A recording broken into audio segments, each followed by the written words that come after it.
In the morning, we talk about mindfulness.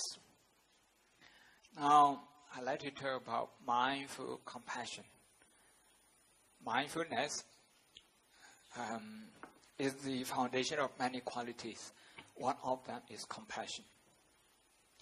I'd like to talk about compassion as an essential quality, something that we can use to motivate ourselves. When you study, why you study? If you want to get good grades, that's very good. That motivates you. Okay. But because you focus on yourself, that will have some side effect. That's stress. Is there a better way of doing this? That's compassion. Compassion is necessarily about connecting with other people's pain and trying to reduce them.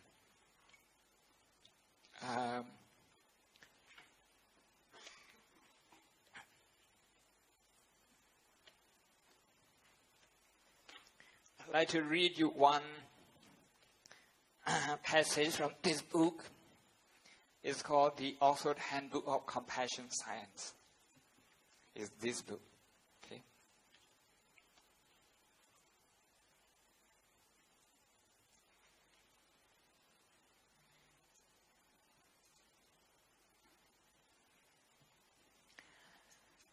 From page 5, Compassion as a Motivation. Professor Gilbert and Mascaro, for example, define compassion as a sensitivity to suffering in self and others, with commitment to try to alleviate and prevent it. This is exactly from what we get from Buddhist texts. They actually have reference to that. So when you study, if you're trying to find a problem, or maybe suffering because of lack of education, because of lack of awareness of something, awareness of environment, awareness of global warming, because of lack of scientific knowledge, engineering knowledge, medical knowledge, ethical awareness, anything. If you try to identify some problem and trying to see how that lack of knowledge is creating a lot of problem in our country, in Myanmar, and you want to help alleviate that problem, you want to help reduce that problem, this is to use problem and compassion as a motivation. You study hard because you want to help solve those problems. If you see many children suffering from a certain disease, preventable disease, and you look at how that disease has an impact on their family, first on the children themselves, and then on their family, and then on the whole country. If you feel that pain, you use that pain to motivate yourself. Usually, I must say that I have been talking about this in many different places. People use competition as motivation. Because someone in my class has a better grade, has a good grade, so I want to get a better grade than that person. So we like to use that kind of competition as our motivation. We motivate ourselves by pitting ourselves against someone and someone's success. If you do that, basically, your focus is self-centered. You can do this. Many people actually do this. If you would do a bit of research, from last year, October, in Singapore, the Ministry of Education stopped encouraging competition. Instead, they like to find another way of motivating students. So today, I'd like to offer you, what we call compassion meditation. How to do meditation. We can do maybe slightly shorter than in the morning. We're going to do this meditation. We have to try to orientate our mind towards compassion. That's to find some pain and to feel that pain. To feel that pain. And generate compassion in our heart. You have just seen in the video clip, a compassionate mind. For someone who has compassionate mind, their brain is more active on the left side when it comes to the prefrontal cortex.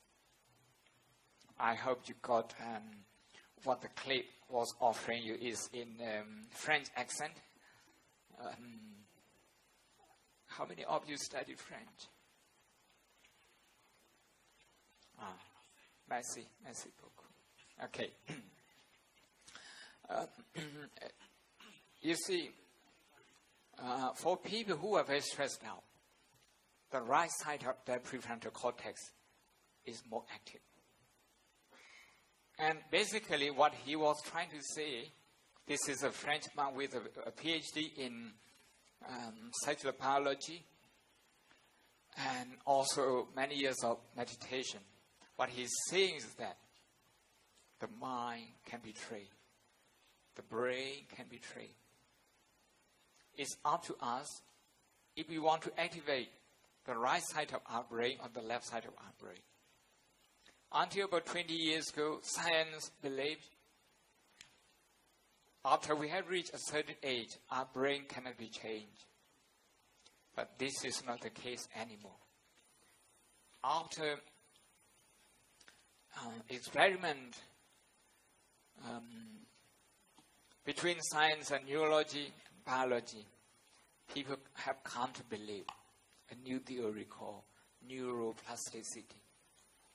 Neuroplasticity, our brain can be altered for the better or for the worse. For the worse, if we don't learn how to manage our stress, if we don't change our self-centered attitude. For the better, if we learn how to connect with the pain of other people.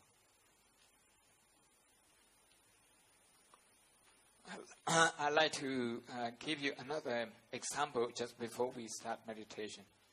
A very big company from Germany, based in Thailand, is called B-Trim Company.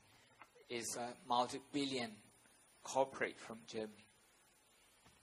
One day, I was sharing a platform, a panel at a business school in Bangkok with the CEO.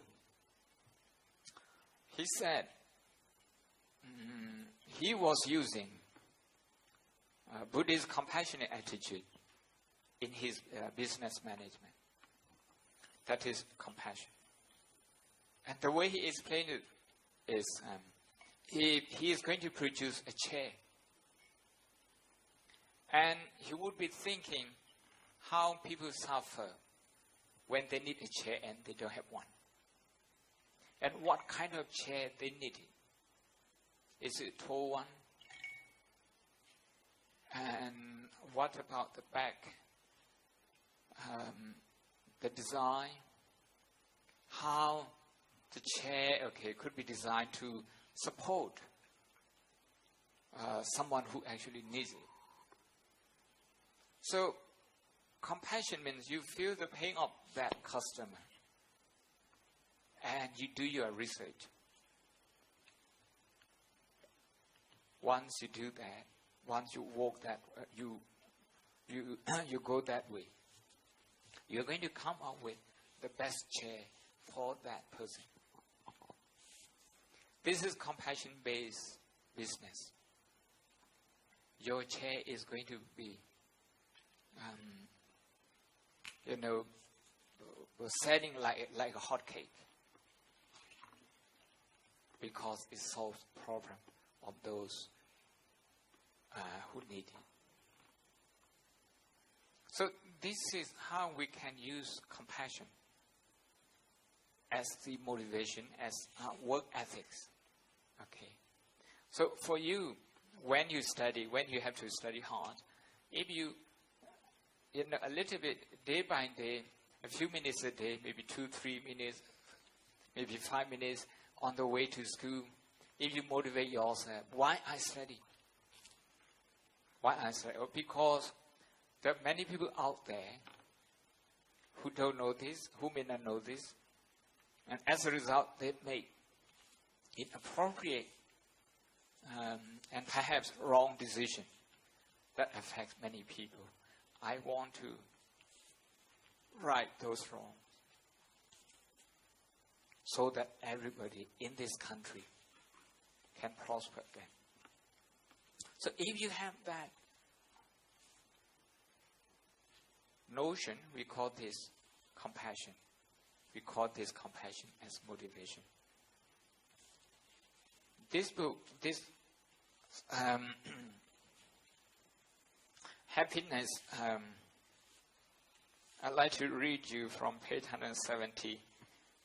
How we can use compassion to make ourselves happy.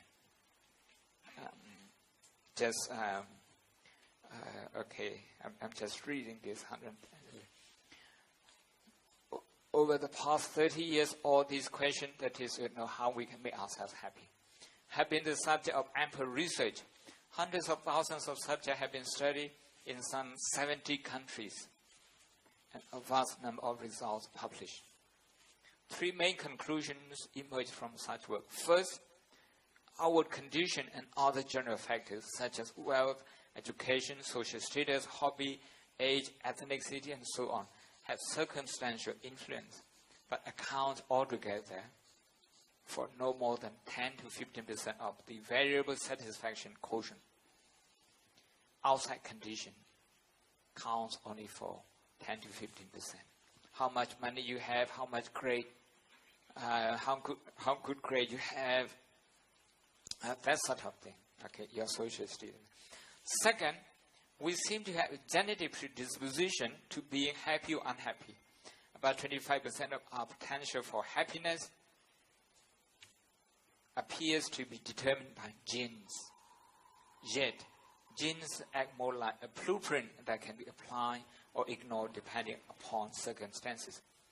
Third, we can exert considerable influence on our experience of happiness and unhappiness through the way we live and think, how we perceive life's events, how we react to them.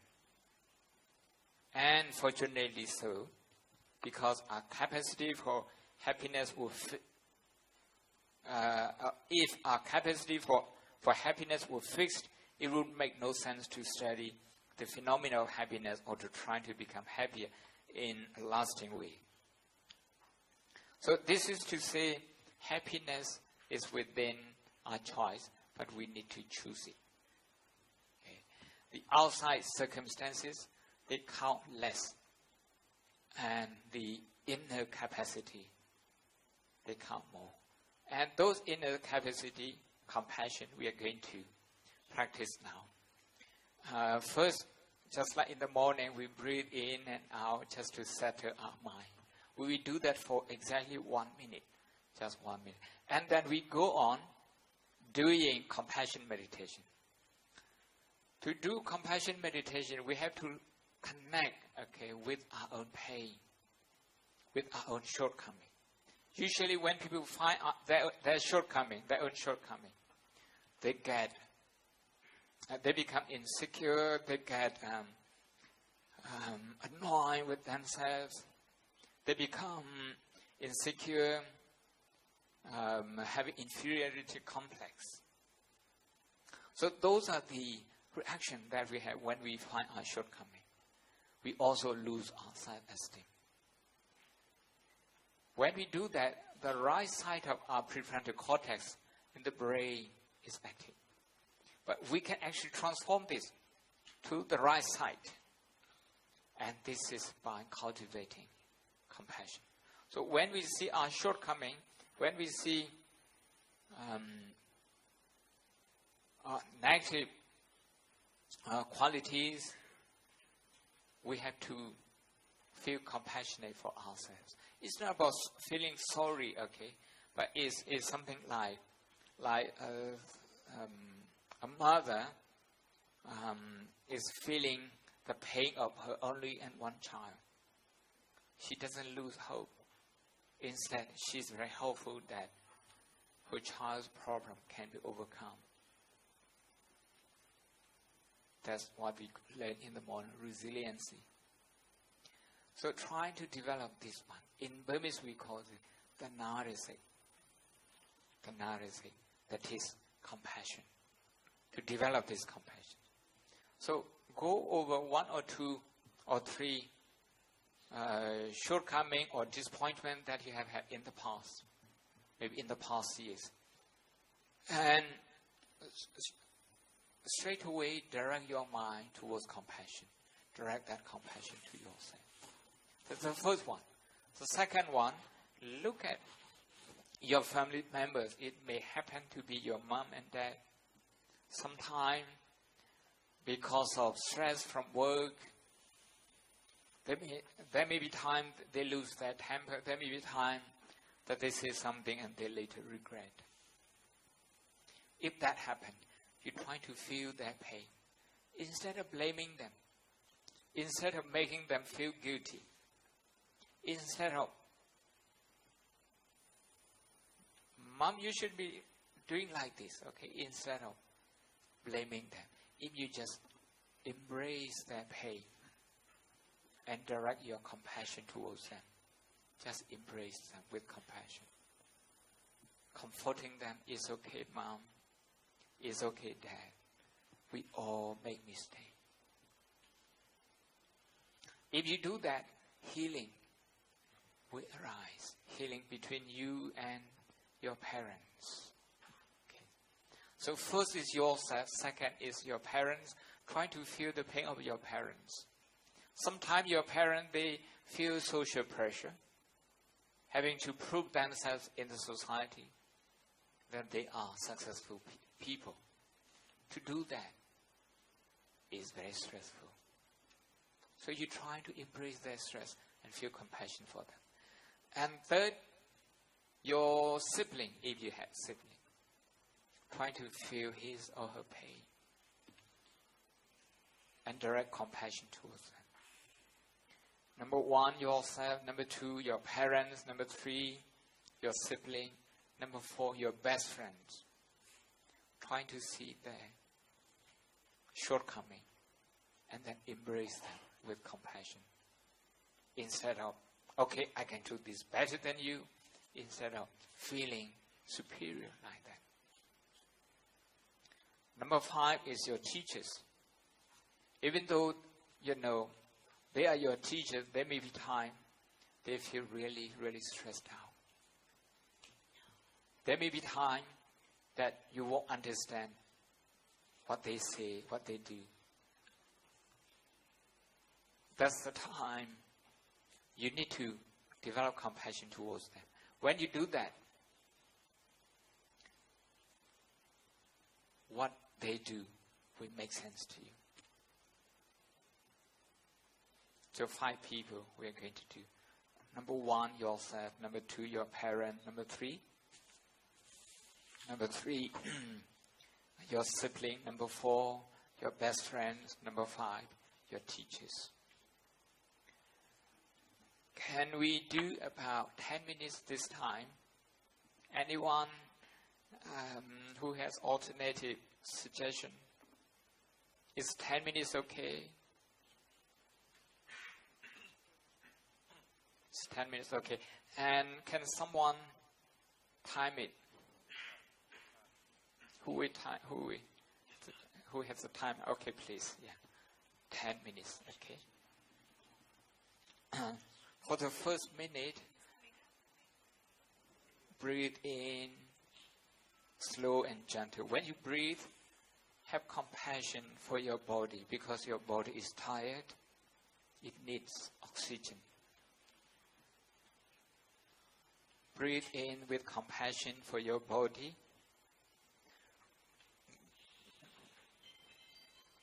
Breathe out gently,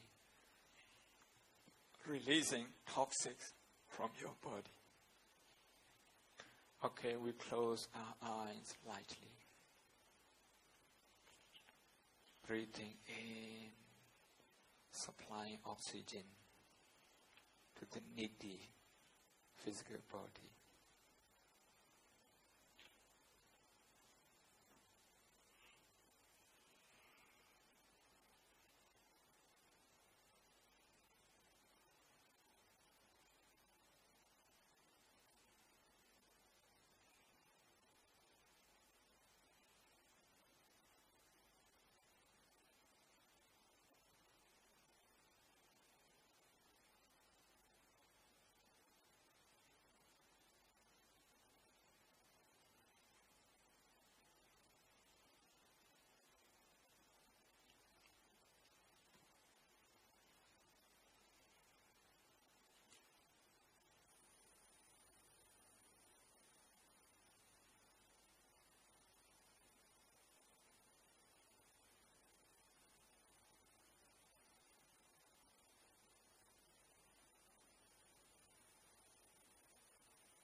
Start cultivating compassion for yourself. Visualize or revisit your disappointments, your frustrations. Revisit these circumstances. Feel those frustrations and disappointments. And then direct your mind straight away to compassion. Embrace those disappointments with compassion. Tell yourself it's okay. It's okay. Feeling that pain. Comforting yourself. Acknowledging the pain. Not suppressing it. Not denying it. Not fighting with it. You simply embrace the pain.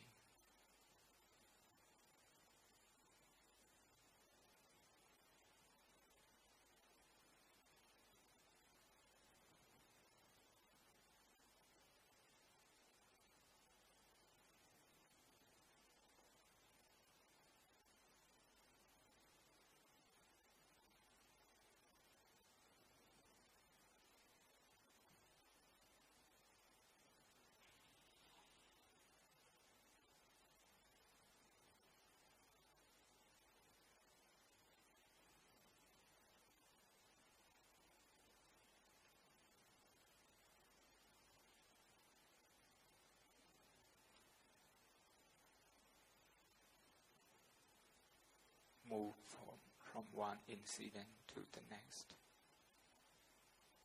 about your own disappointments.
to different people, your parents, your siblings, at least try to connect with one of their disappointment or negative qualities and feel compassionate for them.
About 1 more minute to go. Breathe in and out slow and gentle. If your mind wanders, simply bring it back to compassion exercise.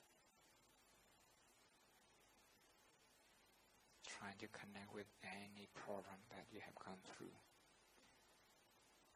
With you or your family, your friends, your surrounding that they have been through.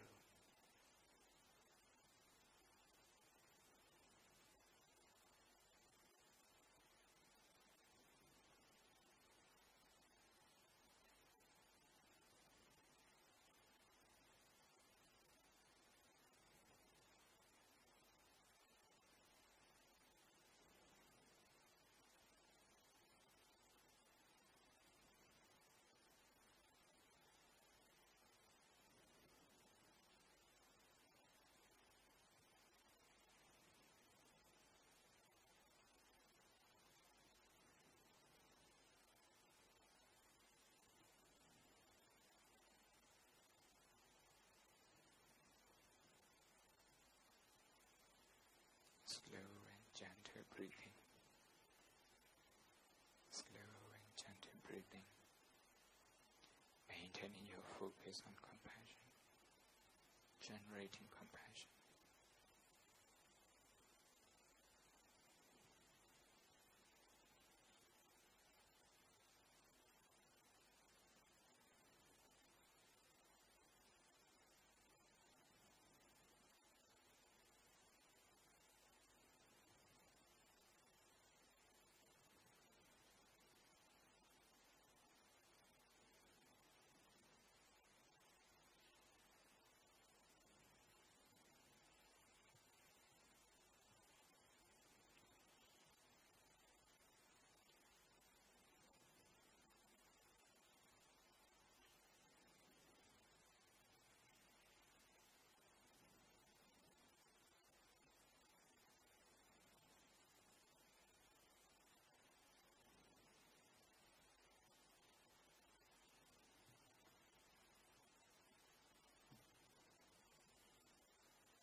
Just take a nice breathing in and out 3 times. Bring your attention to your nostril. Breathing in, nice and gentle. Breathe in with compassion.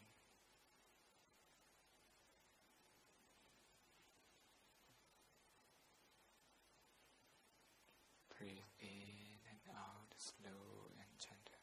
Thank you. You may open your eyes now. Any question?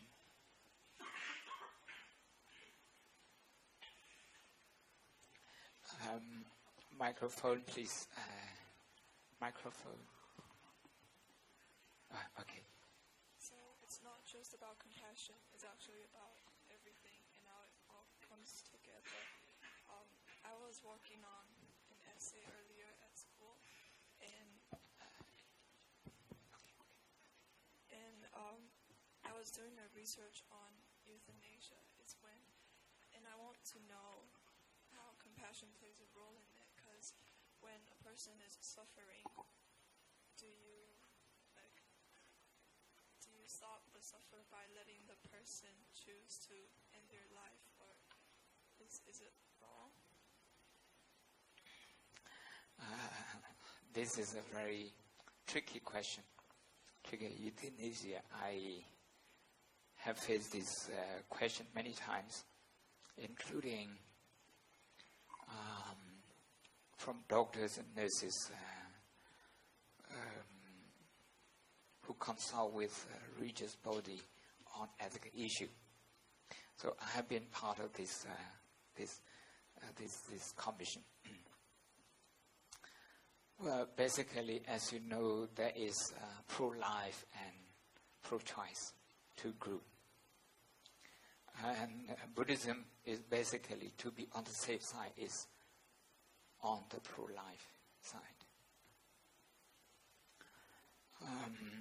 When somebody is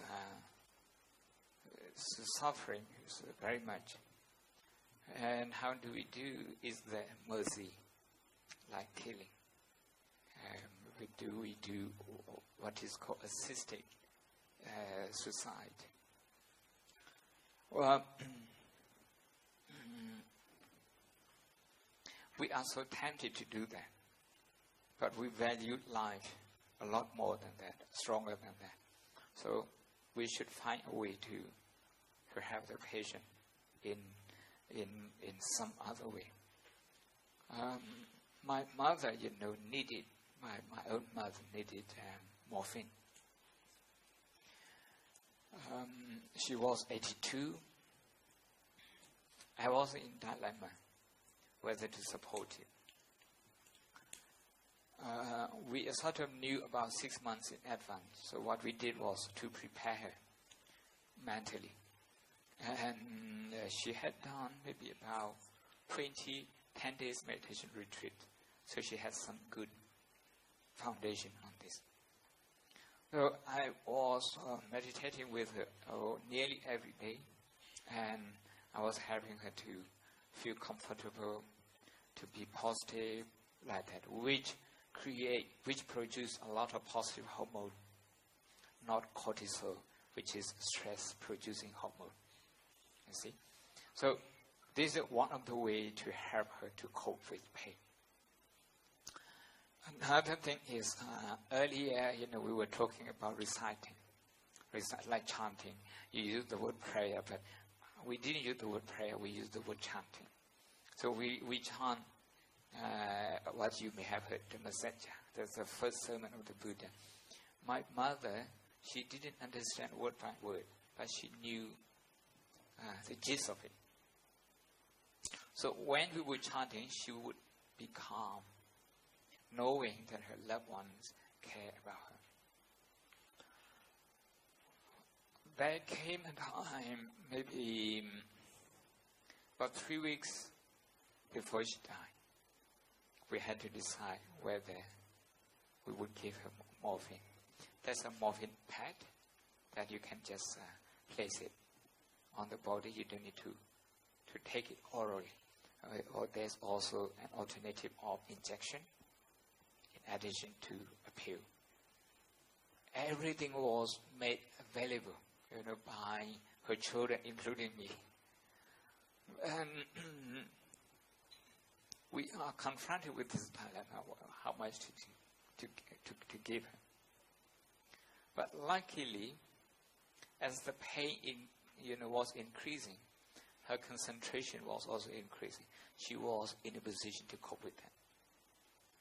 One day, she looked so much in pain, so my sister gave her, without telling her, one pill of morphine. And she became dizzy. And she asked, "What medicine you gave me? I feel dizzy, I can't meditate. So don't give me this medicine again."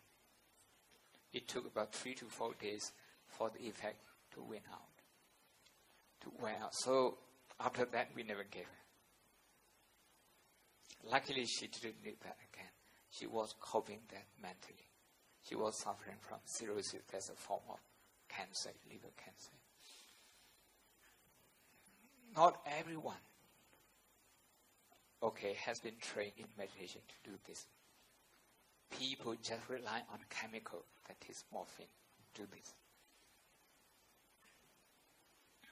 Again, in the morning, we were talking about intention.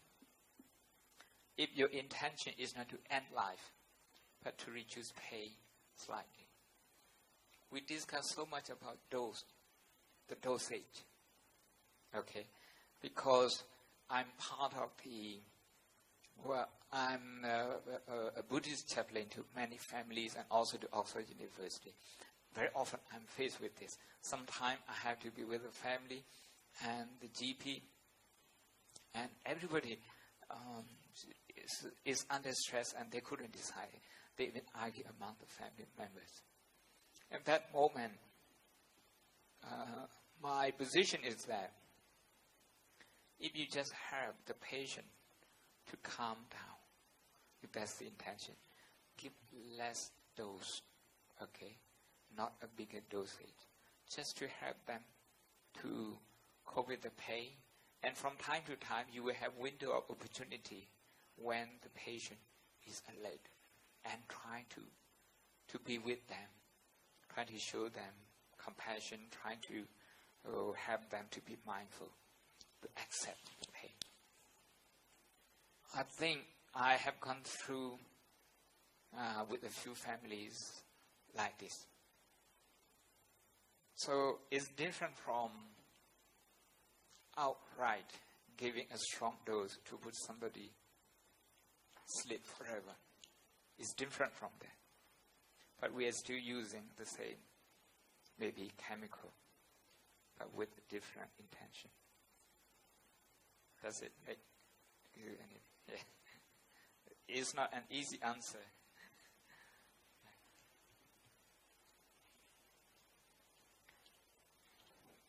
I would still define my action as compassionate.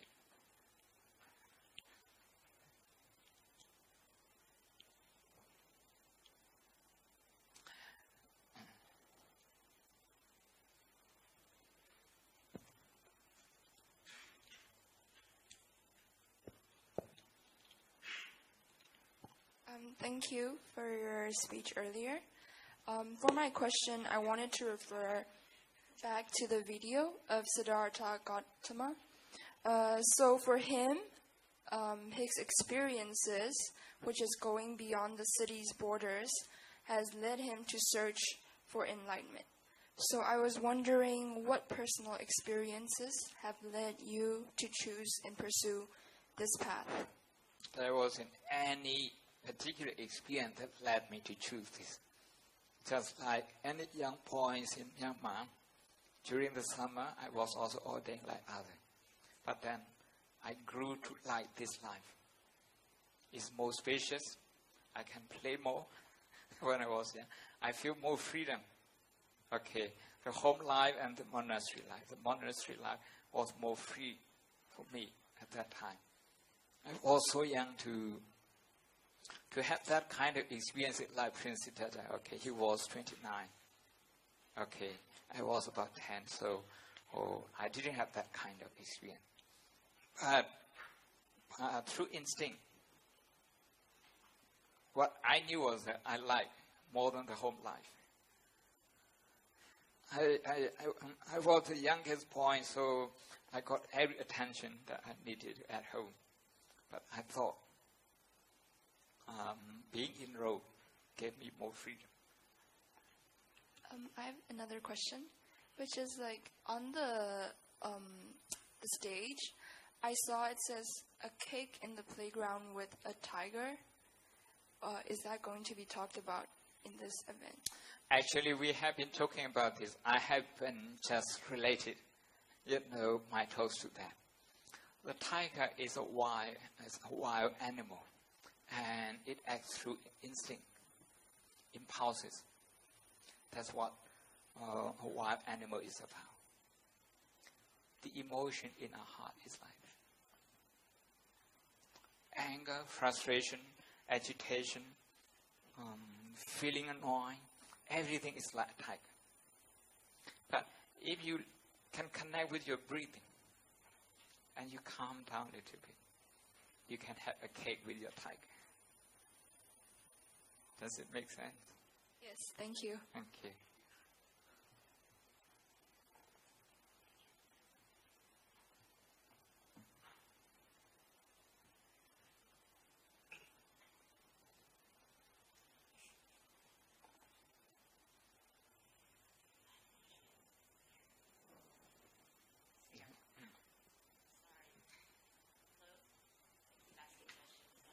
Please. What is the difference between compassionate meditation and metta? Because they seem to be interrelated. So one is loving kindness and one is compassion. What is the shade of meaning, the difference in those two words? They seem very similar. Whether you call this metta meditation and compassion meditation, this form of meditation comes in a package of 4. The first thing is metta, loving kindness that the French monk was referring to. The second one, compassion. The third one, mudita, that is joyful feeling. The ability to develop joyful feeling. To make a tiger in our heart play. The last one is called balanced emotion. I don't want to use the word equanimity. To me, it's about balanced emotion. So 4. Usually, I only focus on 2, the middle 2. In Pali, we call it karuna and mudita, compassion and joyful feeling. Compassion necessarily relates to pain, disappointments. Yesterday we talked about 2 kinds of wolves we were here, and I'd like to tell you guys who are just here today, we have 2 kinds of wolves in our heart, the gray one and the white one. The gray one represents all the negativity that we have that creates pain. The white one represents the positive side. These 2, positive experience and negative experience, they cover nearly, if not all, nearly all our experiences. By using compassion to make sense of any painful experience, by using joyful feeling to make sense of the positive one, we actually feel more connected with ourselves and with people around us. So, metta covers both positive and negative, whereas compassion manages only the negative experience. It neutralizes the negative experiences and transforms it into positive quality. You still have that pain, but that pain doesn't have impact on you. You use that pain to motivate yourself. Like Thomas Edison, who created this light, this bulb, he was motivated when he saw people suffering, not having light. It took him 10,000 times to succeed. What kept him going? Compassion. Because he was well connected with the pain and the suffering of people with no light. Motivation.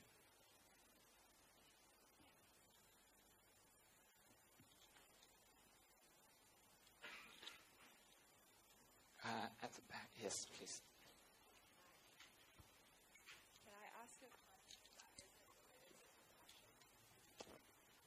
Can I ask a question that isn't related to compassion, but Buddhism in general? Yes, please. So ever since I was a kid, I was told that since I'm a girl, in Buddhism, it's favored towards men. Is real Buddhism supposed to be that way? For example, things like I have to be particularly respectful and I can't touch certain items because I happen to be of the female gender. How does that work? Can you show some example?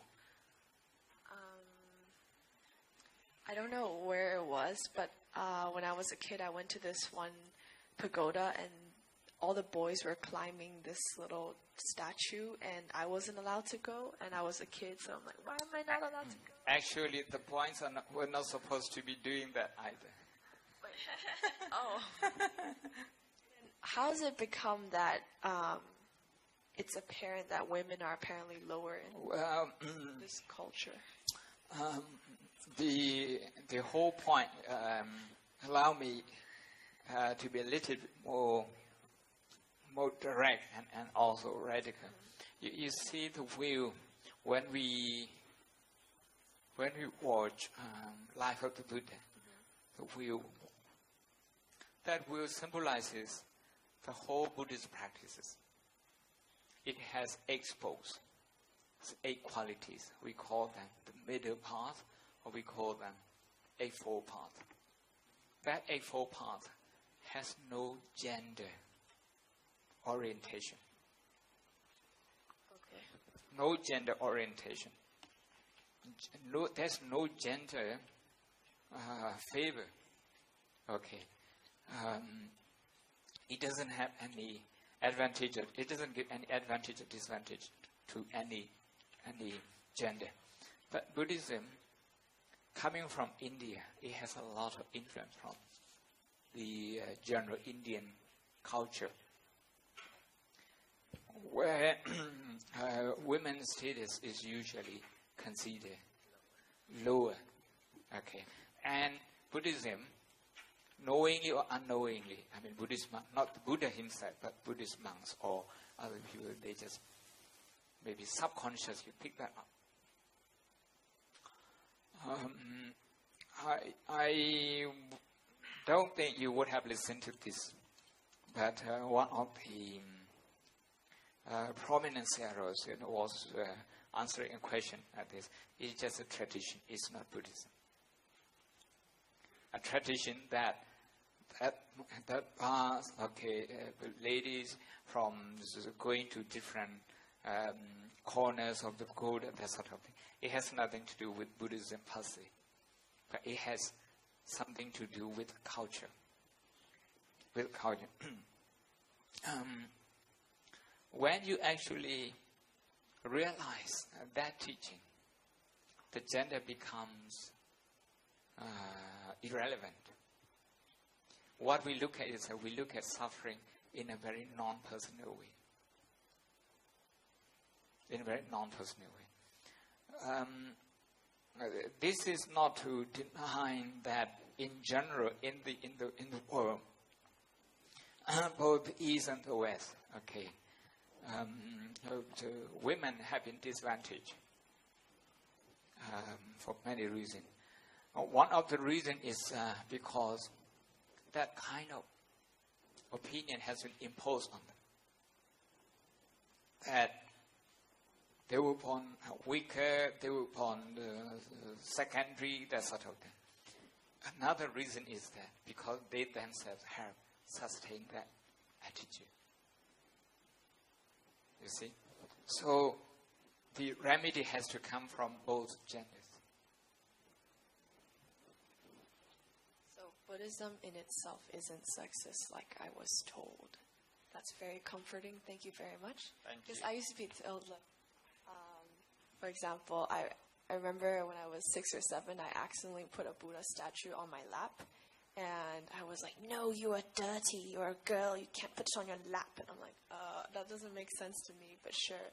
And I used to also be told that if, this sounds really dumb to me now, but if you walk past a monk and you are a woman, and if you wear certain clothes or you are revealing, then you are seducing the monk and it's your fault, regardless of whether or not that's your intention. I was very confused, which is why I was always set on the mindset that Buddhism is sexist, but now I'm very comforted that that isn't true. Thank you very much. I think everybody will be confused in your position. Well, this is about, I should say, we have to try to understand that kind of expression. Maybe the expression isn't being put forward in a clear manner, or maybe is being expressed in a very one-sided way. If you just put the other way around, in front of the two cells, the two nuns, if boys, dress inappropriate, and then walk past them, that would be considered implied as well. So this has more to do with the way of life rather than gender. The way of life is that monks and nuns, they have chosen to leave home and to leave the comfort and luxury of home life, to live a simple and more guarded life.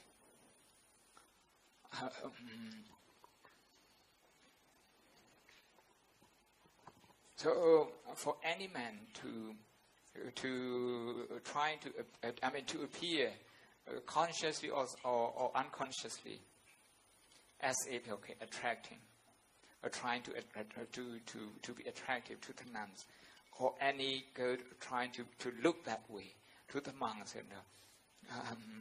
to the onlookers, they would generally judge you that way. Yeah, but I would think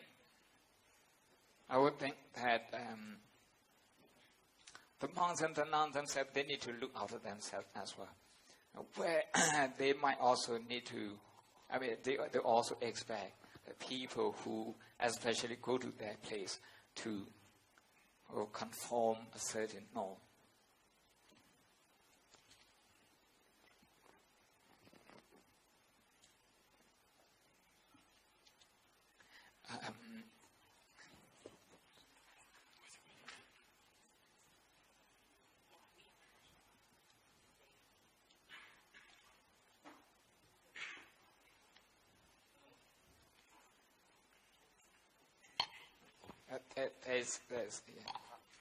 Thank you.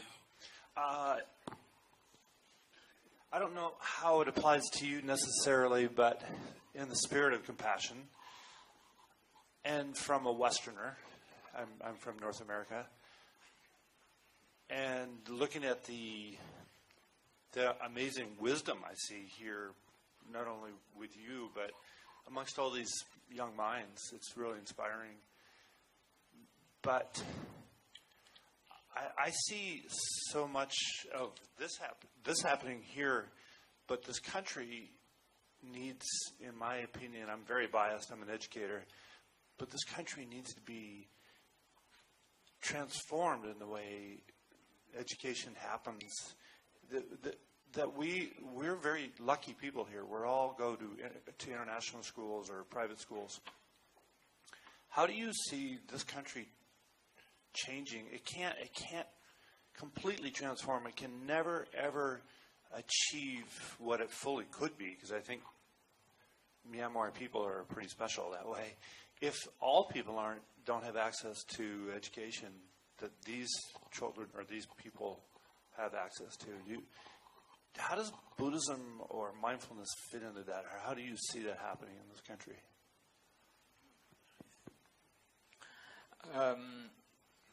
I think my answer is going to be threatening on the border.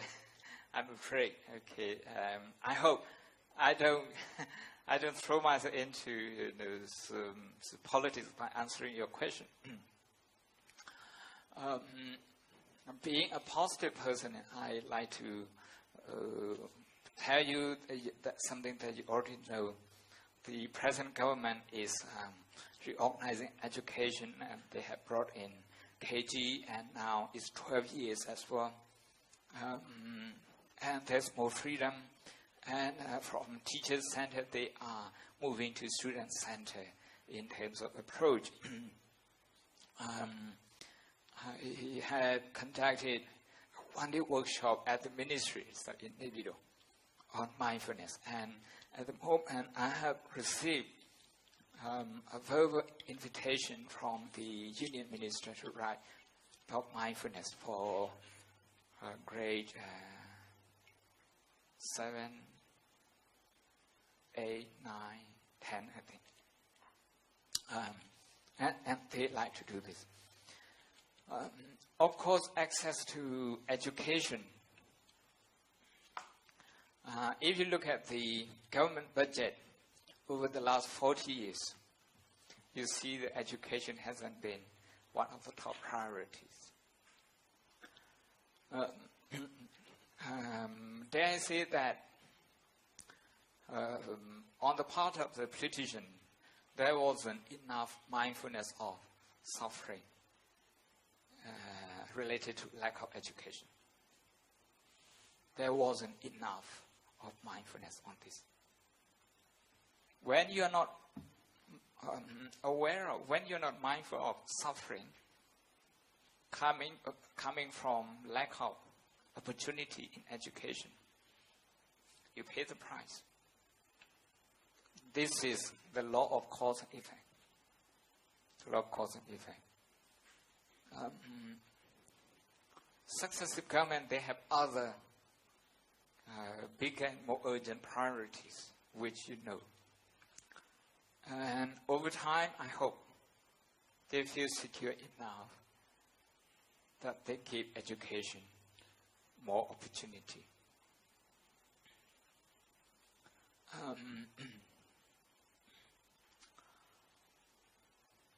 It's not possible to single out education alone from Buddhist point of view. We call this the law of interdependency. Education depends on economy. Economy depends on peace. Peace depends on how people manage their emotion. The way people manage their emotion again depends on how they are taught in the school. And you see, everything is interconnected. So, this is to say that although I have never been part of any government, I have never been a supporter of any government, I would readily accept my responsibility for what has been going on in this country. You see, I cannot escape from blame. Knowingly, unknowingly, consciously, unconsciously, we share some responsibility. The question I ask myself at this point is that, do I want to become part of the problem, or do I want to become part of the solution? So to become part of the solution, I need to be positive, I need to feel the pain and then become compassionate. Not just towards the people who agree with me, but to those who don't agree with me.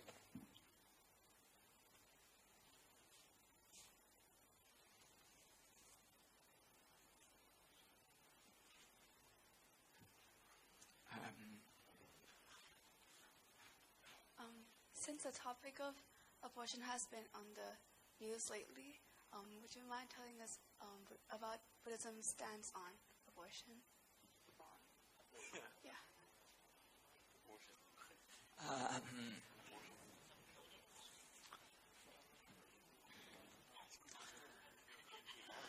like to refer to one of the books published by Cambridge University. It's called Introduction to Buddhist Ethics, if you want to write down the name of the book. Introduction to Buddhist Ethics by Peter Harvey. Peter Harvey, this is from Cambridge University Press. It has answered this question. I think briefly I have already indicated earlier that Buddhism, maybe we can say, is pro-life. A question was put to me some 13, 14 years ago. That in Thailand, when some ladies have had an abortion, they came to the temple, the monastery, asked the monks to bless them. And when the monks did some blessing for them so that they can calm down, so that they can feel less guilty, some pro-life campaigners accused the monks of supporting abortion.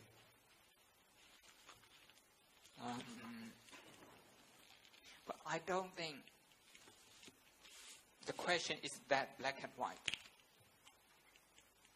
The reason that somebody aborts, takes an abortion is because of different factors. Not least because of the rejection of the society, social pressure, the emotion control, the reproductive education, the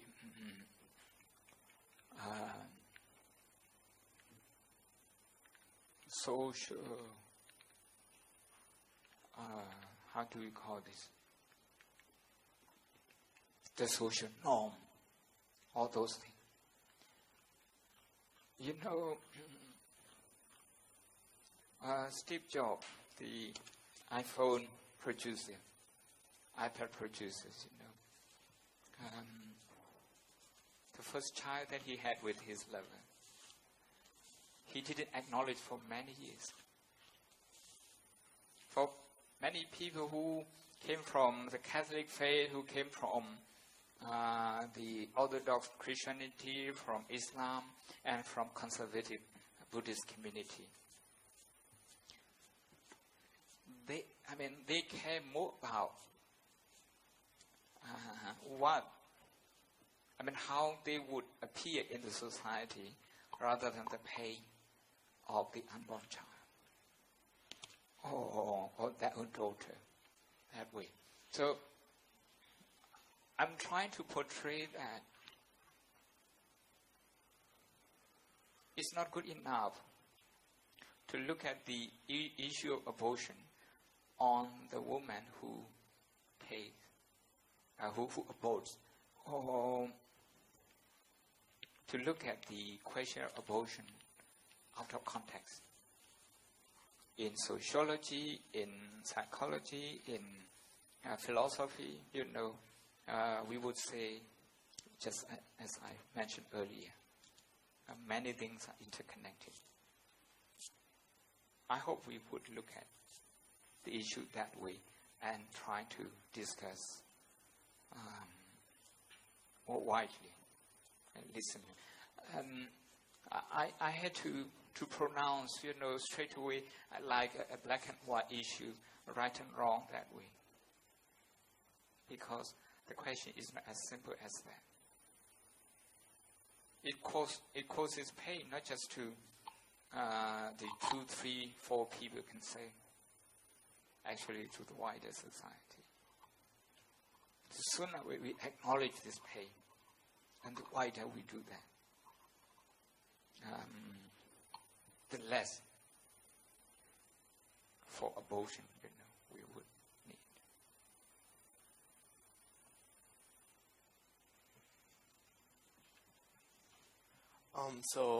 It's in the 21st century, a lot of people usually accept different types of love, I guess, and people have been open to different attractions to different genders and stuff like that.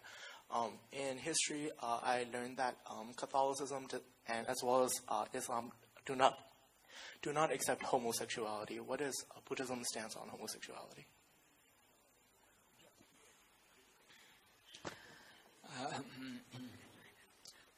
I just have to interpret it here, okay, because I don't think the same question was put to the Buddha and he didn't make any pronouncement on this. What he said in the five precepts was, okay, to be faithful to your partner. And it doesn't define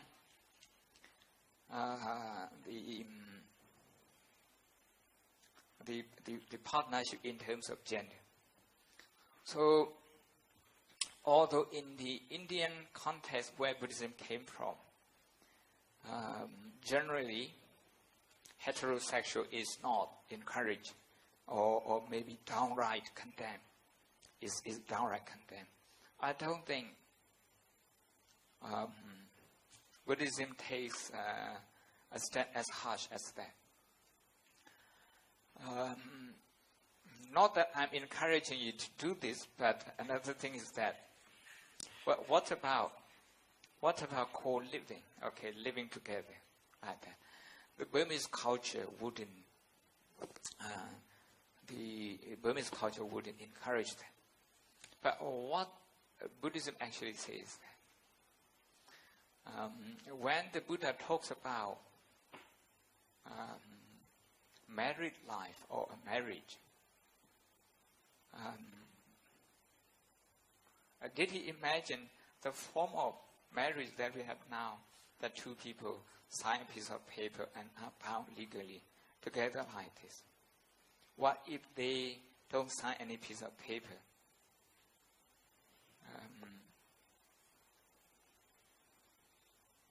I don't think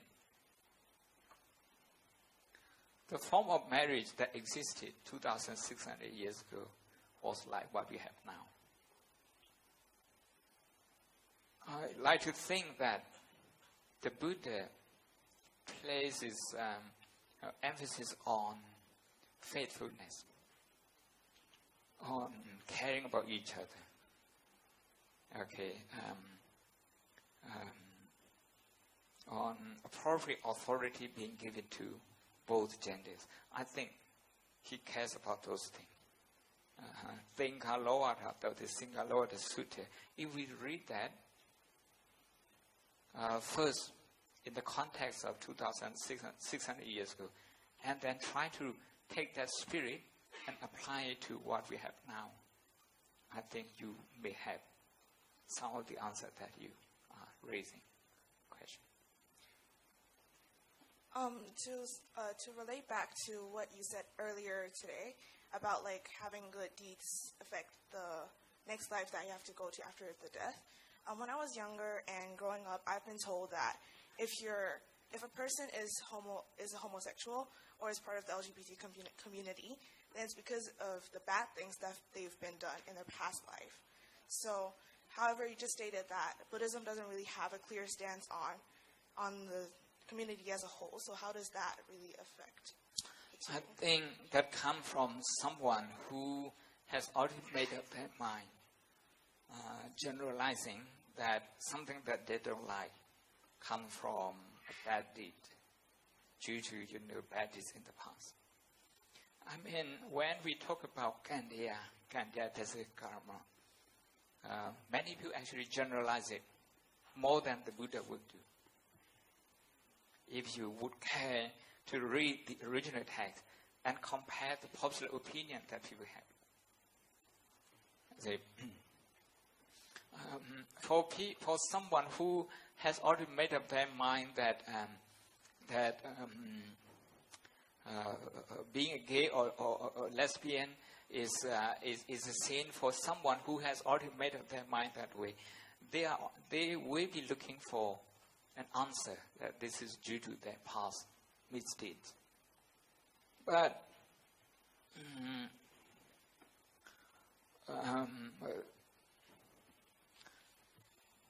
I don't think you have as much freedom in other religions as you have in Buddhism when it comes to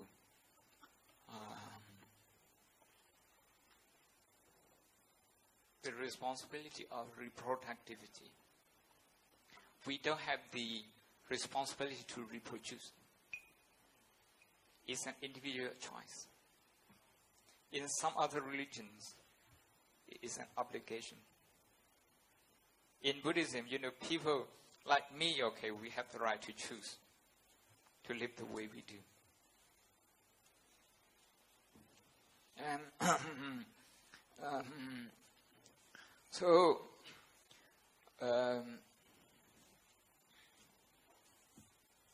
for some people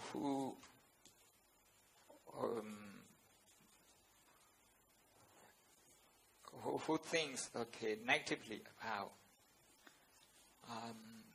the different form of sexuality than the way they prefer, or than what the majority have. As I said already, they have already made up their mind. The prejudice towards that kind of issue is prevalent, in Abrahamic religions, Judaism, Christianity, and Islam, because for them God created people like this. Adam and Eve, man and woman. For Buddhism, we don't believe in creation. And what people appear to be is what they have accumulated. If people are more interested in one thing, they reinforce that, including a form of sexuality. They reinforce that. If they reinforce that, they carry that habit with them. What is important in the Buddhist tradition is that you care about each other, and you don't. You are not too self-centered when pursuing this. When expressing this desire. So, if two people, regardless of their gender, enter into unionship, some people, they exploit each other for their own pleasure. But some people, they care more about each other's feeling. You see? So, the negativity can happen also in the traditional marriage life between a man and a woman, or between lesbian or between gay. It can happen. So we are actually talking about how you don't hurt each other, instead you care, and how you are faithful to each other. I think that's more important to my understanding. Hello. Hi. Hello. Excuse me, I have a question. Okay. Yes. Sorry about that. So as the previous question has brought up, and many other previous questions have brought up, most of us here were brought up on a lot of beliefs that our parents or the grown-ups around us have imposed on us that I guess may not necessarily be in the original scriptures or part of the original Buddhist beliefs. And do you think that, like, for example, the story about what Chinchin said about, like, women being lower, which is not necessarily true, or things like that our parents and grown-ups might believe, but that we do not want to believe. Do you think that we should make an effort to, I guess, try to get them to be more open-minded about it, or like try to make them see, or should we just let it be and we should go our own way for the sake of, I guess, maintaining harmony? I should wish you good luck. Well, I think with compassion as your motivation, I think you should do. But when you do that in a very confrontational way, you're you're not going to achieve your your goal very soon. Sometimes when we think we are right, we also want to impose our opinion on them, so we become just like them. Okay, so a form of discussion which is based on compassion and non-confrontational, but peaceful action. This is very important to keep the dialogue open. I think if you look at your parents with compassion, if they, I like the word, the English expression I like is the benefit of doubt. If you give them the benefit of doubt, and you also give this to yourself in a very equal and fair manner, I think you will keep the channel of communication alive.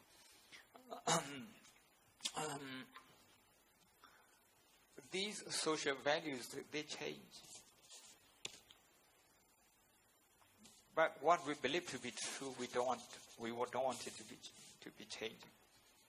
And that's the trouble with this. Every generation.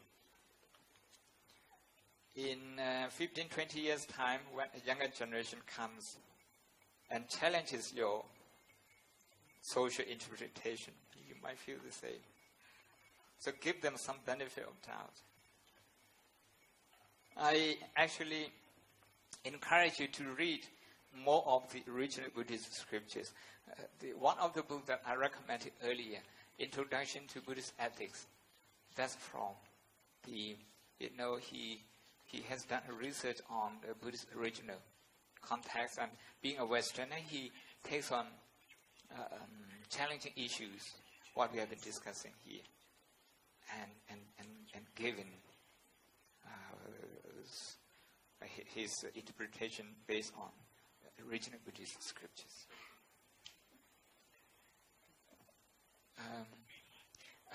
Can I go to this first? Okay, those.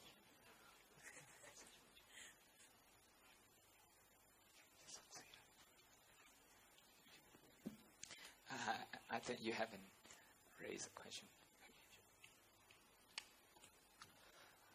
So, when talking about the topic of abortion, you mentioned that in terms of Buddhism, abortion is not merely a black and white issue. It's more fluid than that, and it's in a way more case by case. Let me rephrase it again. I mentioned twice earlier that Buddhism may be pro-life. There are two camps, pro-choice and pro-life. Pro-choice, supports abortion outright. Pro-life denies it. But Buddhist understanding is closer to pro-life in that it values life to the maximum. But I don't think with the core Buddhist theory of the law of dependent origination or the law of dependent interdependency, I don't think the abortion issue can be taken out of context and look at it on its own. It's related to social value, how people hold their social value at the time. So the economic status and the religious interpretation and political and so on. Yes, please. With that being said, how do I say this? Since abortion cannot be taken out of context, with the Buddhist interpretation, in what sort of context would it be seen as favorable or less favorable? Number one that we should mention is that Buddhism values life, even the life of the unborn child. Having said this,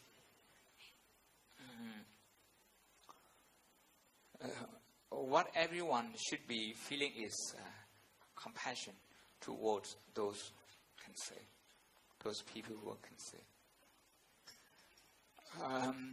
It wouldn't be right to single someone out and blame that incident. Okay. The direct responsibility, indirect responsibility is shared by many. This is what I like to emphasize. The opinion formers in politics, in religions, in social values, in education, those things, okay, they all have bring us to this issue. It's a very passionate issue in America now.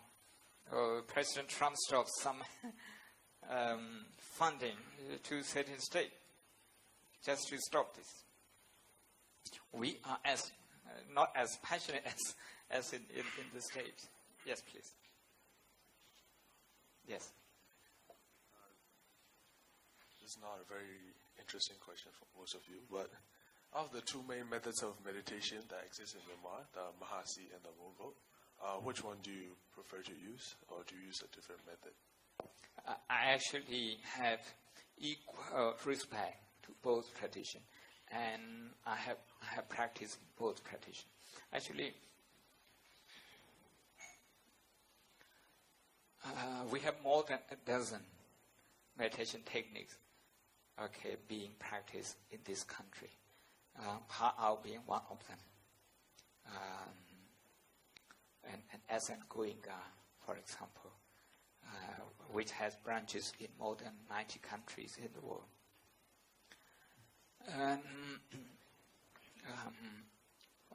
The scientists, the book that we will be distributing later, those books, they have demonstrated that people who practice Mahasi, Moko, Pa'ao, and Asan Goenka, even Mahayana form of meditation from Tibet, from other places, the positive impact that they have on people, the change of the alpha is the same. So scientifically, I would say they are all effective. Outside, we go for the name, we go for the brand, and we fight, we argue. Okay, maybe. Is it you? Okay. Thank you. Right. Since I've been living in Myanmar for like my entire life. Here, the culture and the religion is very much intertwined, and they're like infused with each other. Wherever you look at one, the practices you can find they're very much related. And my question is, wouldn't it be better if everyone was just to follow the original scriptures and everything that was said originally, and follow Buddhism without like any bias or like the cultural practices? In an ideal world, I would want you to succeed. Okay, but in practice, every country have their culture rooted in certain religion. In Europe, even though much of Europe has gone through a period of communism, but you can say like Jacques Delors, the French statesman who drew the latest EU constitution, said European culture is deeply rooted in Christianity. So they had a lot of problem for Turkey to join the EU because the Turkish culture is rooted in Islam. Okay. You would find it, I don't know where you can find a culture not related to any religion. So this is the difficulty of it that we have. And another difficulty is that to understand a religion on its pure form, it takes a lot of enlightenment. Enlightenment in both the Buddhist sense and also in the European sense. the Europeans, the 18th century Enlightenment, where people came to have liberal mind and started accepting differences in religious belief. Before that, they didn't. Oxford University never accepted people of different faith, okay, until the end of the 18th century. Okay. After her, yes, thank you. Can you pass? Yes, you first. So in Buddhism, we're taught that like what our parents taught us is true, and what they say is true, regardless of if they are wrong or right. So like, if we try to correct them by saying that, oh, this is wrong, and explain it to them, is it a form of like disrespect, or is it a form of negotiation?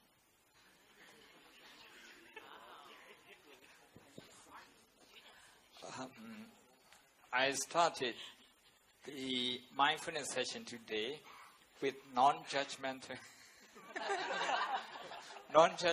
value. I think I should stick to that. Well, I should say this to you.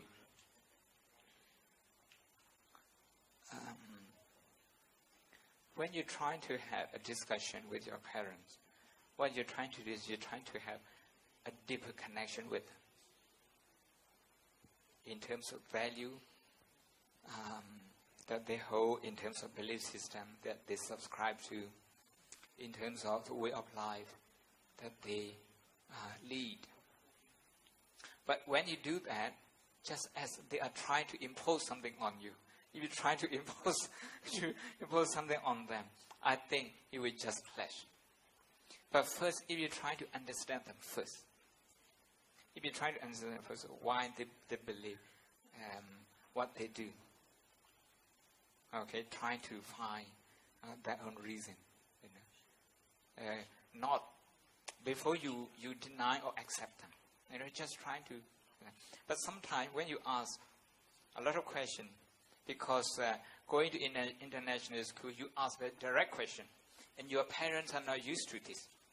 And you should understand them that they might feel intimidated by your question. If they feel intimidated, you press the, what we say, the cortisol hormone. It's a stress production hormone. Okay, in terms of the gray and the white wolf, you are fitting the gray wolf. Okay, so you need to be fitting the black wolf, and suppressing the what we call oxytocin hormone. Then they will listen to you. That's a way to do this. Not done.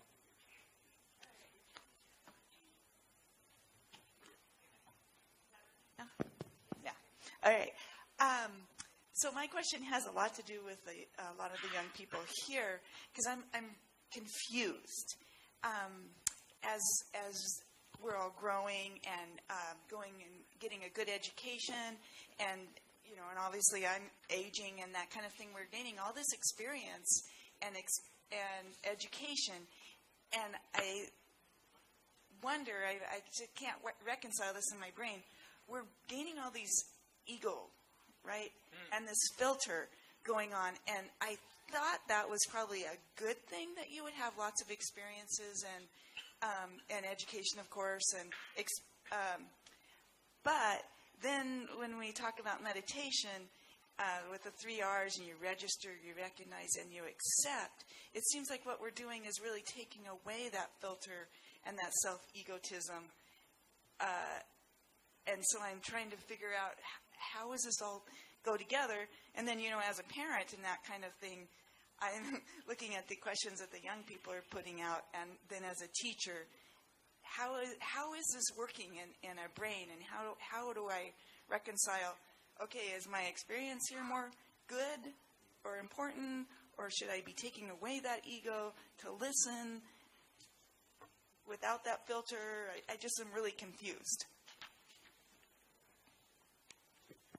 I think listening to your question, I'm confused too.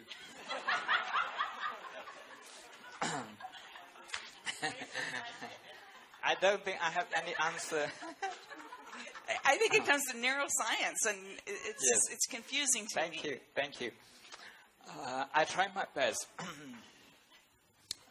What you say, a good education, I accept it up to a certain level. A good education, in a sense, these children, they learn how to take an initiative, how to take care of themselves. These are all very positive points. But knowing a lot more information is not necessarily a good information.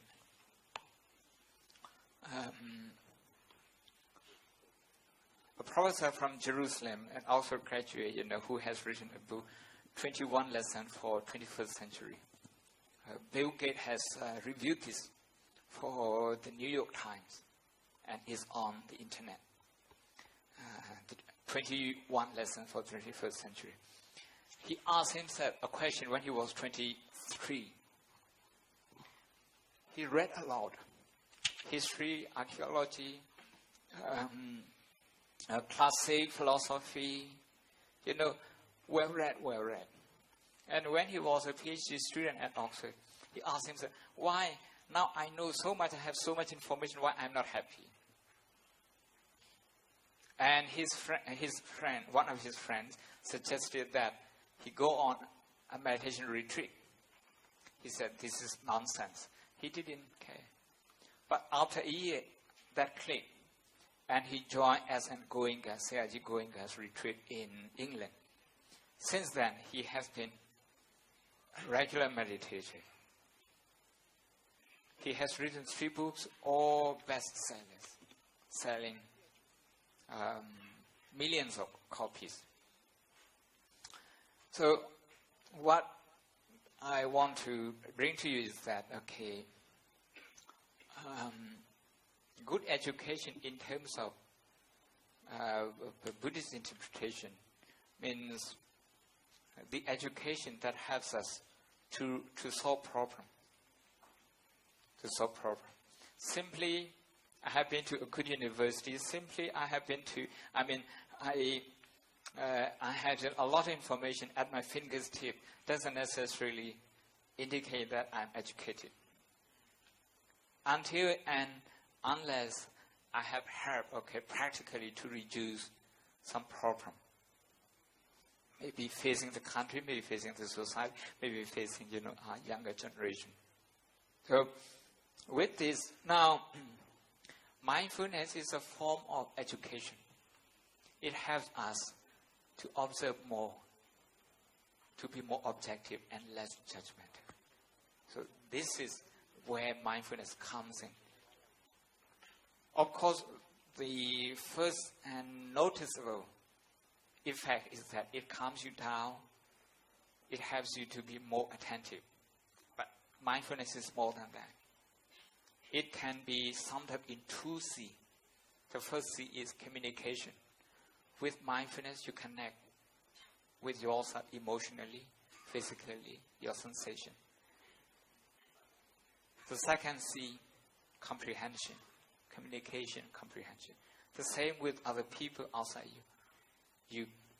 Mindfulness means a way to communicate with them. What we do, compassion, that's to communicate with their feeling. And then to understand them that way. That would be a form of education. I think we should move to the next. Can we move to the next? Do we have time? What time now? 3.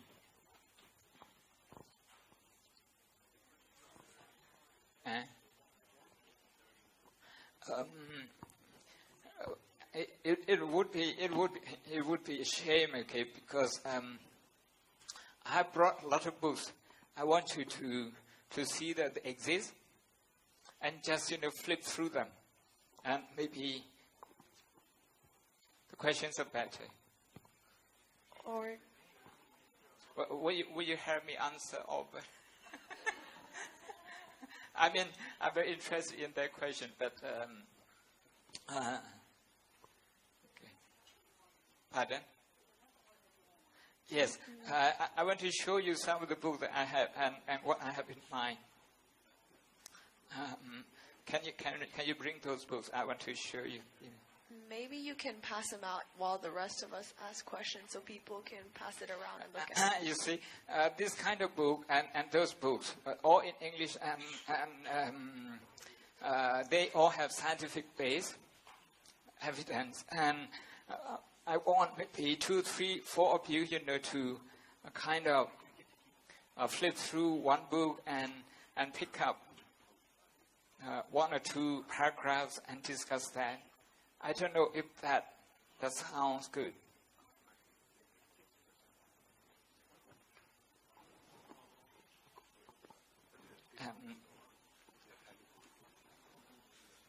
Andrew,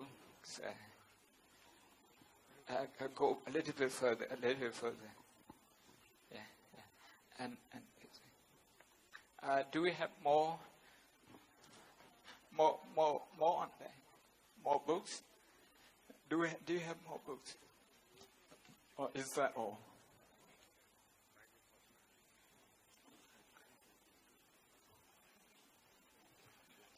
This is what I was just referring to.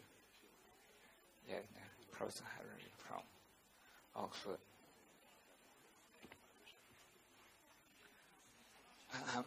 If 2 or 3 of you just take one book and then pass on. Maybe you haven't got some over there.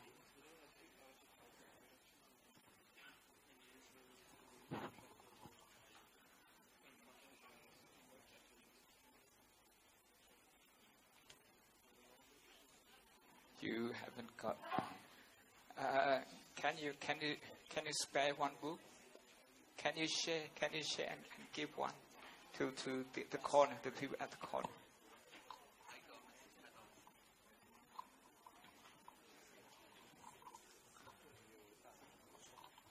You have one. You haven't got one. If you can sit in a circle and share, what about that? Sit in a circle. Yeah, you can organize yourself in a circle and discuss.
weeks ago was it? It was yesterday.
As we grow old, we'll go to colleges and stuff, right?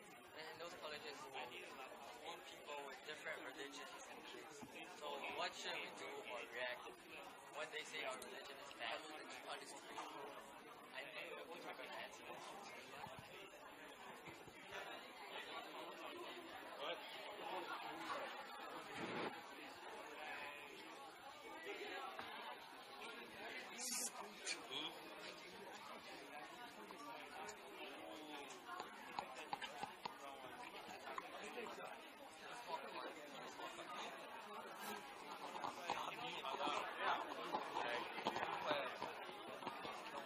Hello?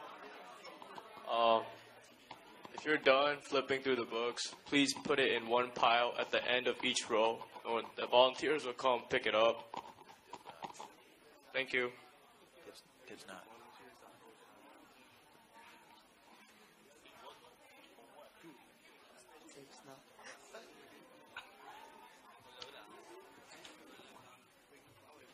Please hand them to Victor, who's walking around. Who's Victor?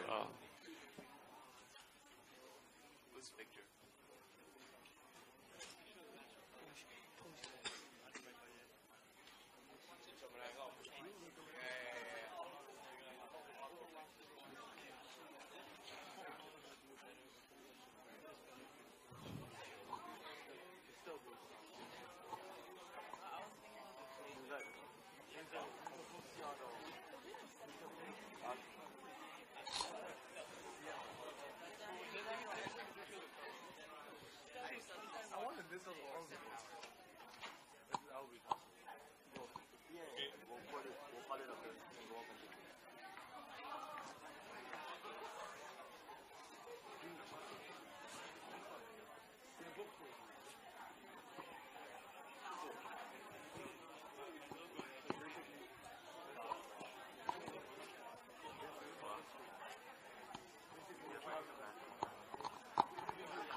If you were not done reading, you can continue reading. Or like, if you've given your book, you can ask for your book back.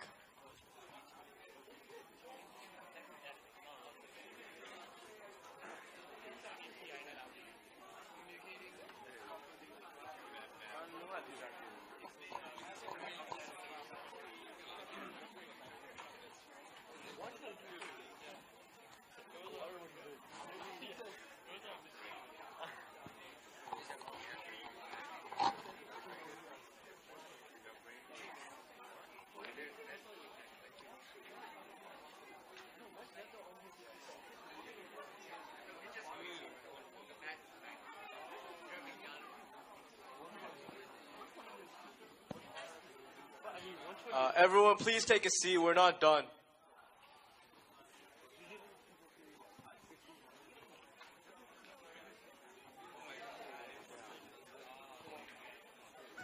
Hey, corner, please sit.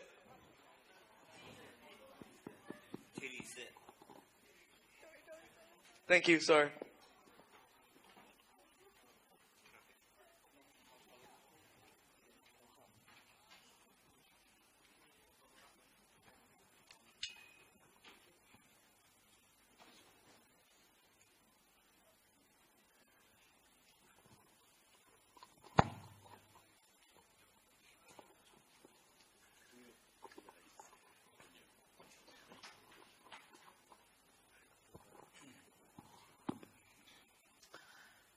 I'd like to conclude with about 3 minutes meditation to calm you down after a lot of excitement from the Q&A. All the questions are very interesting. I'm very grateful to anyone, with questions. But in the end, we have to accept our limit.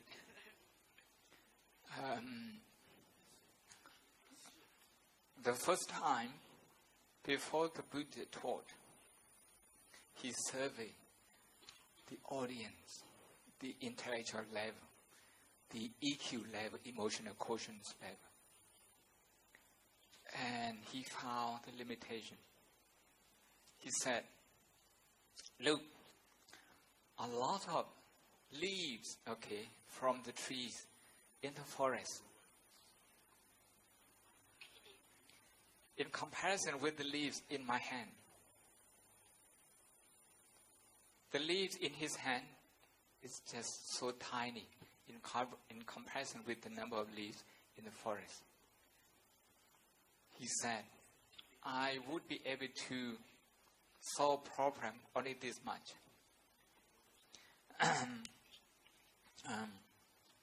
That is why the Buddha accepting the limits of,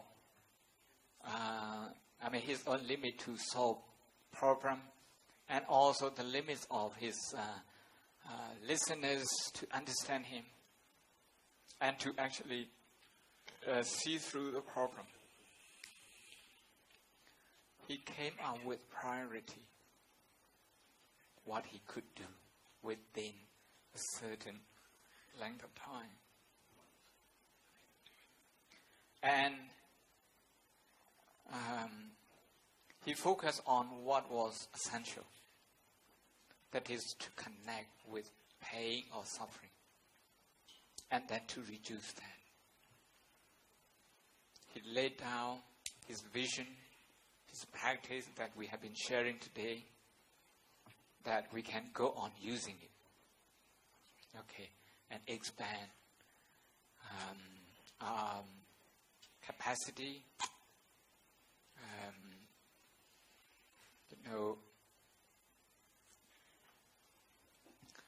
despite the limitation that we have. So no amount of information is enough to solve the problem that humanity faces. We all have to try our best. Again, when we look at problems with positive thinking, we have to believe that we can be part of the answer. And we can make contribution. This is called positive thinking. So in order to do this, I'd like to introduce you very shortly, in a very short form. It's called joyful meditation. This is just to focus on something that you have accomplished. If you have volunteered, just revisit those activities, the brainstorming process, the effort that you put into that. And if you are revisiting, your own work in the last year, just revisit how much effort you put into, how much hard work you put in. But rejoicing in your own work is not enough. If you stop there, it would be self-centered. So you really need to expand that and rejoice in other people's good work as well. It wouldn't cost you anything. It wouldn't take a lot of time. Okay. Instead, it would generate what we call oxytocin.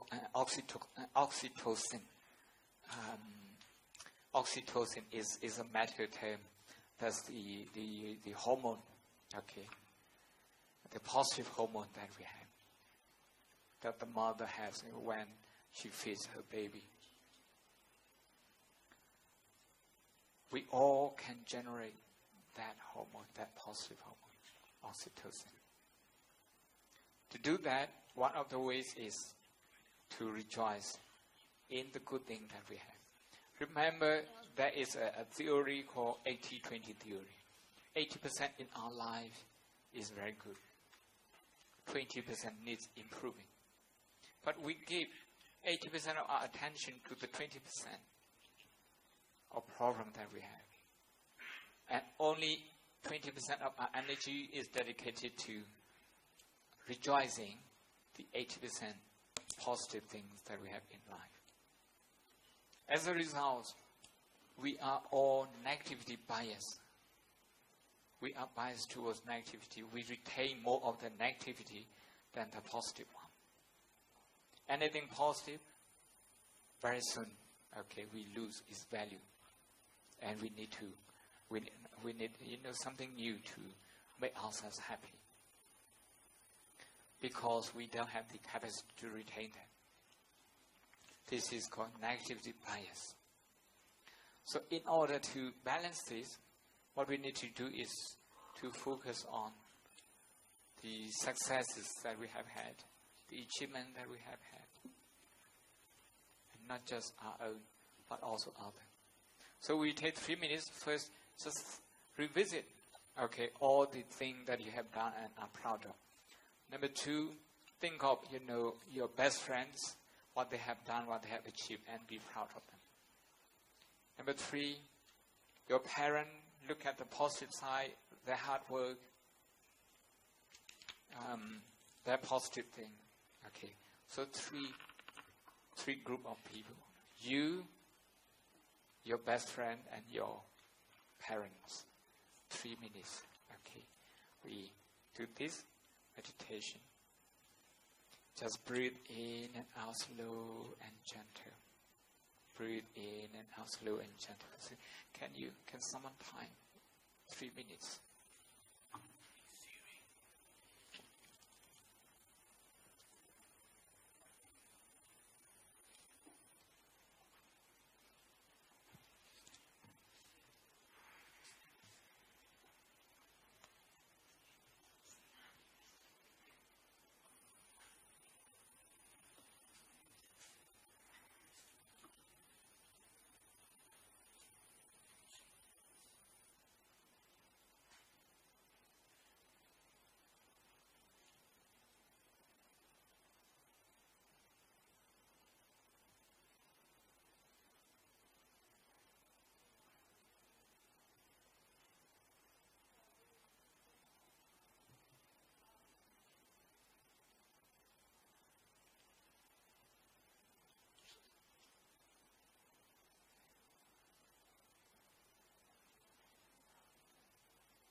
Slow and gentle breathing.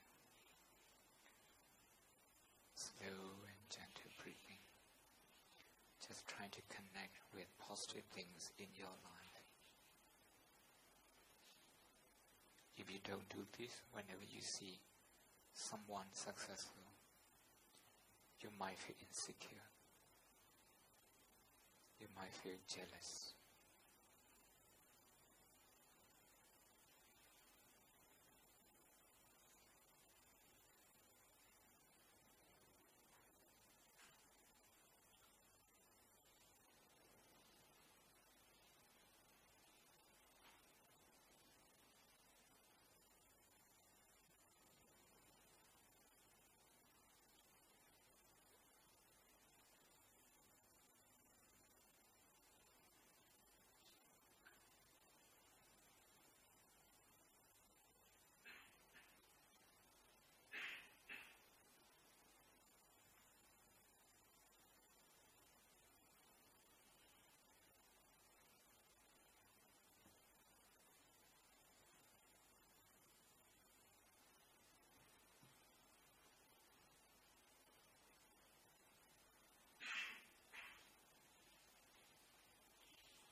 Thank you. It's 3 minutes now. Before we wrap up, I'd like to tell you that I'm interested in outreach program like humanitarian. If you do any of those things, like what of you had just told me earlier, I'm interested in them, and I'd like to do something to support you. And the second thing is when we organize this kind of seminars next time, I'd like to invite people from grade 12, grade 11, and grade 10 to become volunteers. You have seen, what the volunteers do today to help me, and I will, train you a little bit so that you can do that. And in that way, you will be contributing to the awareness and the improvement of emotion management or EQ status in Myanmar. Do you want to get parents to come in? And can do you know?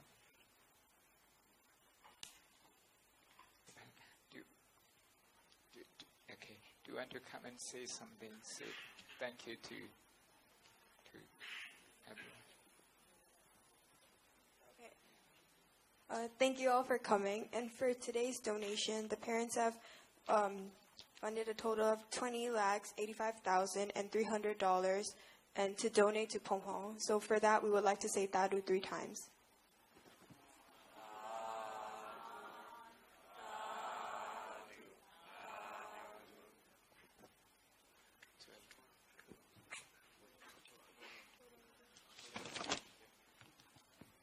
And within the last 2 days, they have donated a total of $60,45,000, $1,040 and 50,000 baht. To end this event, we would like to say Bodha Dharana Siran Detu 3 times. So, Bodha Dharana Siran Detu, Bodha Dharana Siran Detu, Bodha Dharana Siran Detu. Thank you. Dadu, dadu, dadu. I like to say that 20 lakhs Burmese baht from the total donation will be dedicated to the nunnery college that the two Sia Lei